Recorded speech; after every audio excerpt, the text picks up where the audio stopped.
Сүсгтэн олондоо гонгор бурхны талаар одоо давч тайлбар хэлье. Тэгээд гонгор бурхан бол 10 хангалын нэг сахиус. Энэ сахиус маань одоо ямар тус эрдэмтэй юм бэ гэвэл энэ ертөнцийн одоо амьтан хүн ертөнцийн хүмүүст одоо ажил үйлсийн дитгий, эд агуурсан наривжин дэлгэрүүлээ, буян заяаныгийн дэгшдгий гэсэн тийм тангарахтай.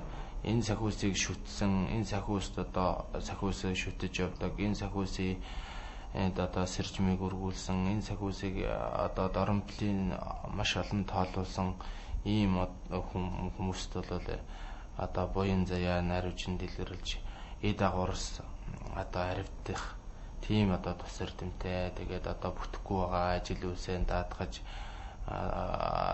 энэ сахиусыг шүтвэл одоо энэ бол санж гүйцэшгүй тийм тус эрдэмтэй бурхан. Тэгээд та бүхэн маань гонгор бурхныг одоо шүтэж, дахиж, сэржмийн өргөж, доромплын одоо маш олонтой тоолуулах юм бол маш их одоо буян их дэлгэрж, ажил үйлсчин бүтэж, мөнгө төгрөгийг дагуурс аривчин дэлгэрдэг тийм бурхан. Тэгээд энэ бурхныг одоо дандаа дахиж шүтэж явж байгаарэ гэж сүсгтэн олондоо уриалж хэлмээр байна.